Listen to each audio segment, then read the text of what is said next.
आज के भागदौड़ भरे जीवन में मानसिक शांति प्राप्त करना एक कठिन कार्य बन गया है। चिंता, तनाव और अवसाद जैसी समस्याएं आम हो गई है। इन समस्याओं से निपटने के लिए कई तरीके हैं, लेकिन गीता के उपदेश इनमें सबसे कारगर हैं। गीता, जो हिंदू धर्म का एक पवित्र ग्रंथ है, में जीवन के हर पहलू पर मार्गदर्शन दिया गया है। इसमें मानसिक शांति प्राप्त करने के लिए भी कई उपदेश दिए गए हैं। इनमें से कुछ प्रमुख उपदेश इस प्रकार हैं। कर्मयोग। गीता में कर्मयोग को मानसिक शांति प्राप्ति का मुख्य साधन बताया गया है। कर्मयोग का अर्थ है कर्म करना बिना किसी फल की इच्छा के। जब हम कर्म को फल की इच्छा से करते हैं, तो मन में मोह, आसक्ति और भय पैदा होते हैं। ये ही मन को अशांत करते हैं। लेकिन जब हम कर्म को कर्तव्य समझकर करते हैं, तो मन में शांति और संतोष का अनुभव होता है। कर्मयोग हमें सिखाता है कि हमें अपने कर्मों पर ध्यान देना चाहिए, परिणामों पर नहीं। समत्व। गीता में समत्व को भी मानसिक शांति प्राप्ति के लिए आवश्यक बताया गया है।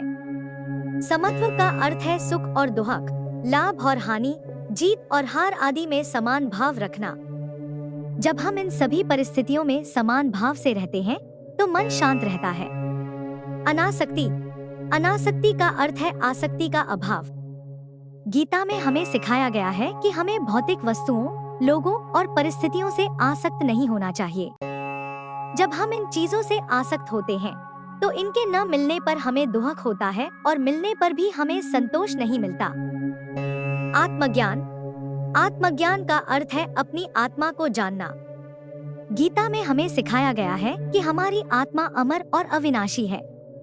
जब हम अपनी आत्मा को जान लेते हैं, तो हमें यह समझ आ जाता है कि यह जीवन क्षणभंगुर है और हमें इससे मोहित नहीं होना चाहिए। ध्यान। ध्यान मन को शांत करने का एक प्रभावी तरीका है। गीता में हमें ध्यान करने का तरीका भी बताया गया है। ध्यान करने से हमारे मन की एकाग्रता बढ़ती है और हम नकारात्मक विचारों से मुक्त होते हैं। गीता के उपदेशों को कैसे अपनाएं? गीता का अध्ययन करें। गीता के उपदेशों को समझने के लिए सबसे पहले हमें इसका अध्ययन करना होगा। गीता को हिंदी और अंग्रेजी में कई भाषाओं में उपलब्ध है। गीता के उपदेशों पर चिंतन करें। गीता के अध्ययन के बाद हमें उसके उपदेशों पर चिंतन करना चाहिए। हमें यह सोचना चाहिए कि इन उपदेशों को हम अपने जीवन में कैसे उतार सकते हैं। गीता के उपदेशों को अपने जीवन में उतारें। गीता के उपदेशों को केवल पढ़ने और सोचने से ही कोई लाभ नहीं होगा। हमें इन उपदेशों को अपने जीवन में उतारना होगा। गीता में बताए गए उपदेशों का पालन करके हम मानसिक शांति प्राप्त कर सकते हैं। कर्मयोग, समत्व, अनासक्ति, आत्मज्ञान और ध्यान, इन उपदेशों का पालन करके हम जीवन में आनंद और सफलता प्राप्त कर सकते हैं। अगर आपको यह वीडियो पसंद आया हो तो इसे लाइक करें, शेयर करें और हमारे चैनल को सब्सक्राइब करना न भूलें।